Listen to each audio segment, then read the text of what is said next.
Today on McGuire's Car Crazy, we're going lowriding. We'll hang with the Diablo family whose passion for lowriding runs in their blood. You know what? It's not gonna be no better. It doesn't get better than this. Then we'll enjoy a family picnic with the Duke's Car Club, the club that really started lowriding as we know it today. Once you're a Duke, you always a Duke, regardless if you go to the moon. We'll find out why these dedicated car-crazy guys have made cruising low and slow their way of life. I'm Barry McGuire, and this is Car Crazy.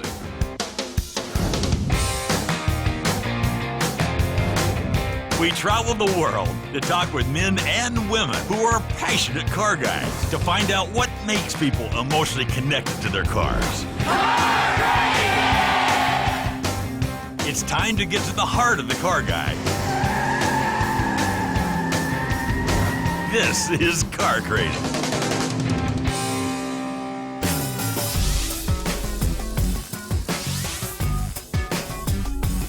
The Albas have been putting their passion into lowrider creations for over 20 years. You know what? For them, being car crazy is a family tradition. The Diablos are a multi-generational car guy family, and it all started with Mario Sr. Let's go back in the history because it's an amazing family story. So go back to your youth first, and when you first got hooked to being a car guy. Well, it was way back when I was, real young, in my childhood, you could say. I've always liked the cars. Why? I don't know.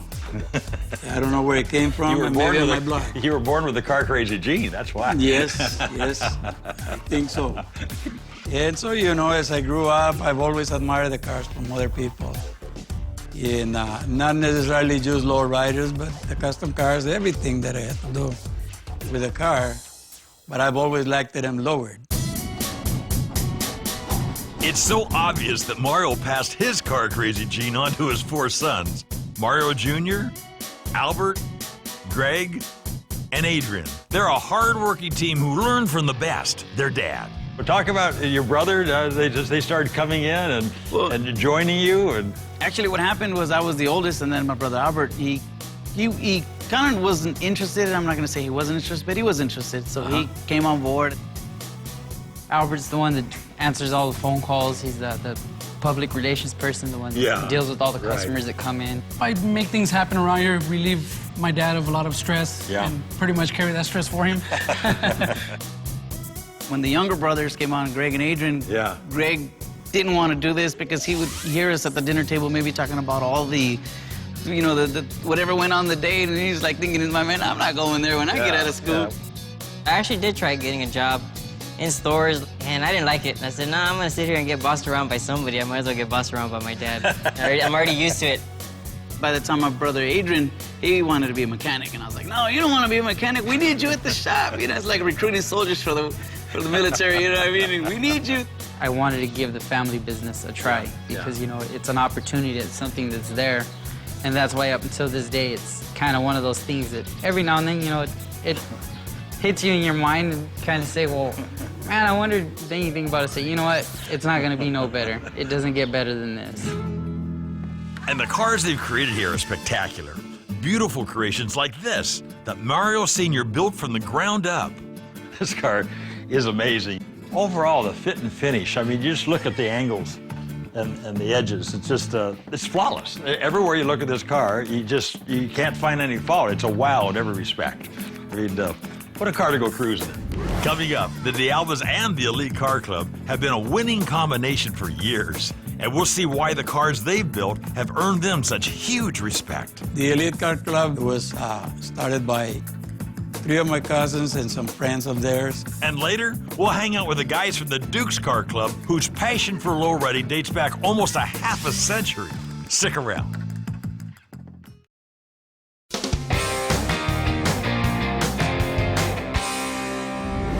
Welcome back to McGuire's Car Crazy. We're checking out Mario's Auto Works in Southern California, where having artistic genius and an eye for detail is absolutely essential. If you're just hanging out and having fun, at the end of the day, you might not have gotten as much done. This is business. You have to get stuff out the door. You have owners of cars. Well, you better believe it. So in the past, we used to think, we'd goof around in the morning before my dad would get in, because we get in first and then my dad shows up later. And we used to think we had him fooled, but you know what? He'd come in and he'd look around and he'd be like, what have you been doing all morning? What happened here? So we started saying, hey, well, does he got cameras in here or what? You know, we're just like, no way. He knows. And Mario Sr.'s passion for creating nothing but the best has permeated the entire family, which is why the D'Albas have become such respected car builders in the lowrider community. We've been successful for 22 plus years now, and we have customers that are 22 years old to us, and they keep coming back. Your customers love you guys. Oh, they that's one of the definitely drivers. do. You talk to these car owners, and they talk about you guys, and they don't look at you. They look at you as family. They don't look at you as this distant, it's somebody that, oh, he has a business. And it's not about business. Yep. It's about relationships. That's right. And shared passion. And the D'Alba's passion doesn't stop with Mario's Auto Works. It carries over to their Elite Car Club. The Elite Car Club began in the early 70s or middle 70s.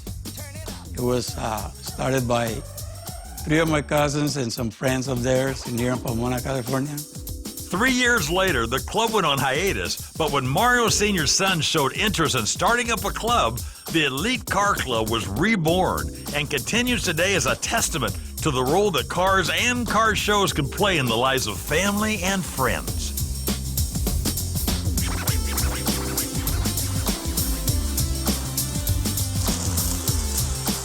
As much as it's exciting for the customers to see their jobs when they're done, it's exciting for me to paint them for them.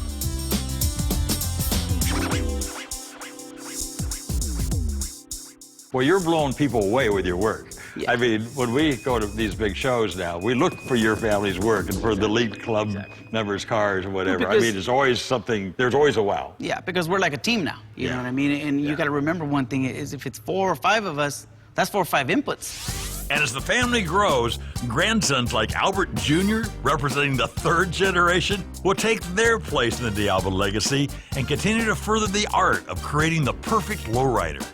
Every one of you, as I talk to you, it's about your heart. It is about passion. It really is. And in particular, you're so enjoying working with your family, I know. Yeah, I am. I mean, I didn't used to like it before, but as I grew older, I learned to love it. And seeing my dad fix his cars and seeing my grandpas and my uncles, you know, I started to catch on, and one day I just wanted to come and see what it was about. You know, once again, it's all about family and a genetic love affair for cars. From one man who didn't let lack of tools or knowledge stop him from following his passion, we now have 3 generations of amazing car builders. This is such a great story. You know, it's heartwarming and it's encouraging because you're self-taught. You just followed your heart. You followed your passion. You didn't go to engineering school. You didn't go to paint school. You whatever. Just tried and true. You followed your passion. Kept doing it better and better. Now you're turning out these masterpieces that are as good as you can get today in today's world. And you're doing it not just with yourself, but with your family. I just can't imagine what that must mean to you. It means a lot. Coming up, the Dukes have invited us to a picnic like you have never seen before. And we'll find out what it takes to keep a car club like theirs going strong for decades. To be a Duke, you gotta have a nice car. It's like the Cadillac of clubs. And later, we'll talk to one of you with another car-crazy confession. Don't go away.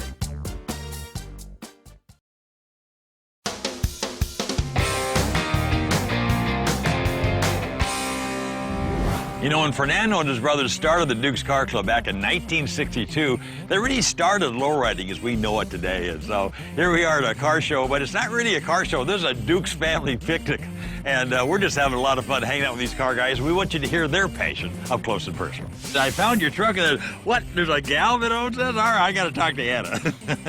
Tell us the story. Okay. It's a 54 Chevy pickup. 1954 Chevy pickup. It's restored to original. So there's long history. Yes. As there is with almost every car here. There is. There's great history here. My Tell us about husband bought this truck for $100 and a pair of sunglasses.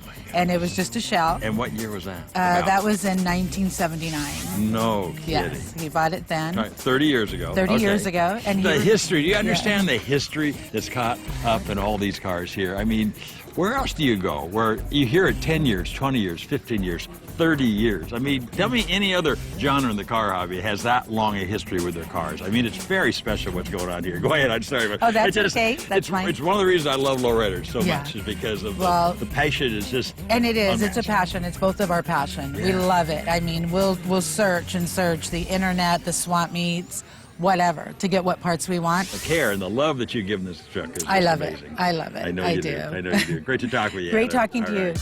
With the Dukes, when they hold an event to bring their car club family together, no distance is too far to travel.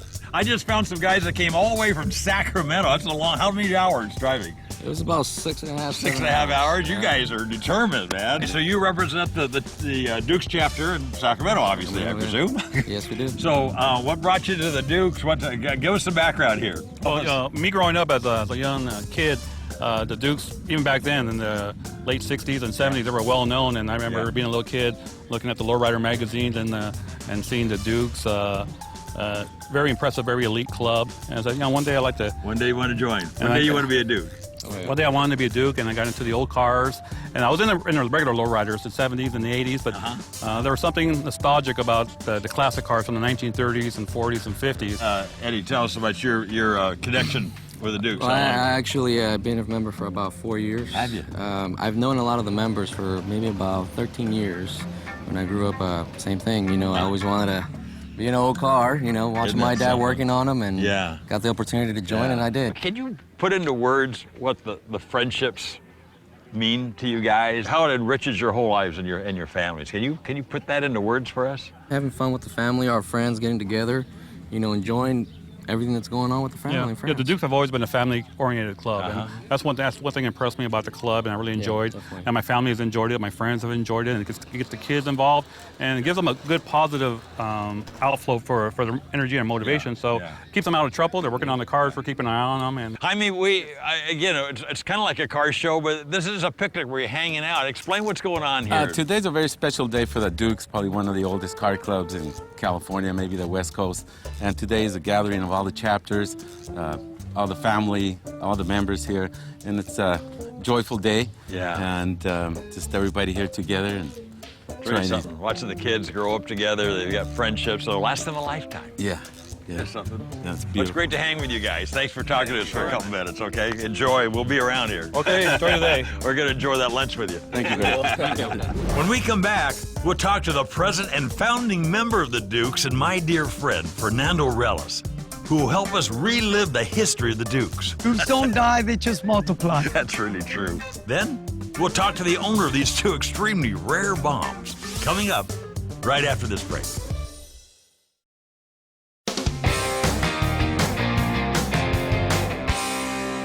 We're back with more of McGuire's Car Crazy, hanging out with the Dukes Car Club, who pioneered modern-day lowriding over 40 years ago, thanks to the Relis family. You know, the Relis brothers formed the Dukes Car Club really to protect their families from society and all the bad stuff that was going on, and to keep their kids off the street. And now it's turned into this worldwide phenomenon. You have this wonderful phrase about how, if you're a Duke, Dukes don't die. Dukes don't die, they just multiply. One leaves, 10 come in. Ain't no, I'm gonna quit being a Duke. We don't allow that. Now, once you're a Duke, you always a Duke, regardless if you go to the moon. So let's go back to how Dukes really started for the benefit of our viewers that haven't been with us in previous interviews, but such an interesting story. You know, Barry, it's been many years ago, but I remember it very clearly. We wanted to get away from, obviously, the gang activity there. Yeah. So with of course, the older brothers, Julio and Ernie and myself and a few other guys from the neighborhood there, say, hey, let's get a social club going. We're scrolling through a book. And in this book, it had the Duke of Earl in there. And out of the blue, I can't remember who or why, Dukes just come up. And from there on, it was on. But you think of what the Dukes has done and how many kids, young people, it's kept away from all the gang stuff. The love for cars and the connection to the family. through those adolescence and teen years. I mean, that probably is the greatest legacy of the Dukes. That is probably one of the biggest legacies. There's folks here from all over the place. All over. Well, explain where we are right now. Right now, we're in Cypress. Cypress, California. Just a nice, wonderful summer day picnic for you guys.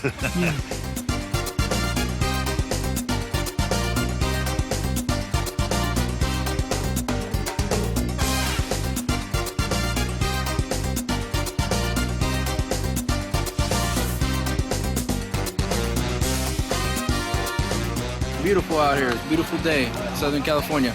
Dukes of LA. Jacob Dominguez is the president of the Orange County chapter of the Dukes. That's where I hang out. So great to be with you today. These are both really rare cars. They're both 1942 Chevys. Explain to our viewers why they are so unique and so rare. They're rare because they stopped making them because of the war. So they didn't make the 43, 44, 45. Right. How long you had them? The Fleet line I've had for about 25 years, and the convertible about 10.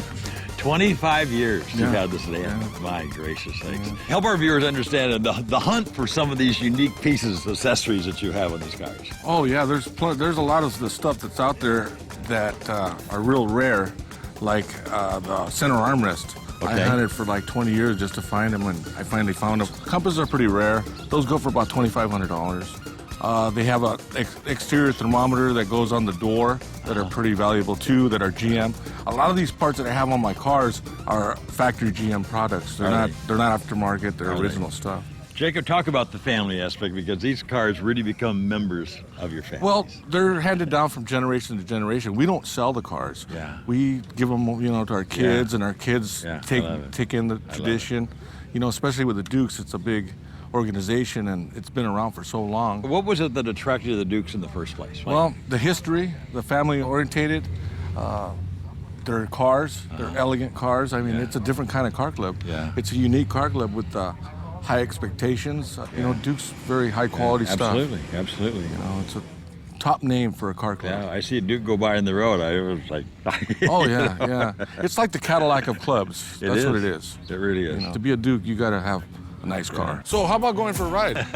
You want to give me a little slow and low kind of cruising the property here? A Duke's cruise. A Duke's cruise, okay. Yeah. All right, let's do it.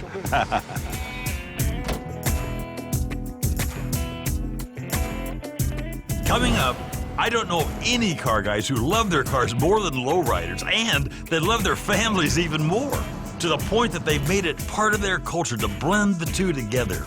Loving their cars like extended family members. I want you to see this up close and personal. And then stick around for an inspiring story from one of you with a car crazy confession.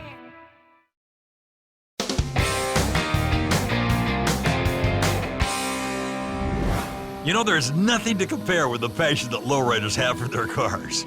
You tell me, where else in the car hobby is it normal for 3 generations of family members to love the same car for 20 or 30 years?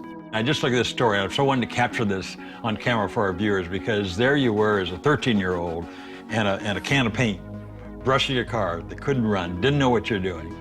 And here you are with all the computers and the running all the wires and the hydraulics and everything. You had the term, you've come a long way, baby. I mean, what a testimony to perseverance and just following your passion. I am very happy that I could accomplish it.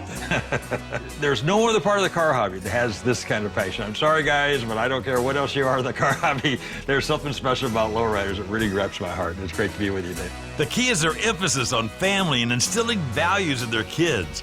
And the Diablos of the Dukes represent the best of the best. The thing I love about cars is the recognition you get from just being in a club that is so notorious and well known. Just being in one of those cars and driving through. The hard work you put into it, it pays off when you see other people look at your car, and just the recognition you get. Okay. We'll stay tuned. We'll stay tuned. All right. Obviously, Dukes Car Club members have passion. I'm a Dukes for life. Well, whether you're a lowrider or a hot rodder or a sports car guy, it really doesn't matter. I hope you've heard the message of this show. Thank you, Rellis Brothers, the Dukes, the Diablo family. You guys have spoken much more poignantly than I could about what is in my heart and what this show is all about. And you know what it proves more than anything else? All of us as car guys, we're all family.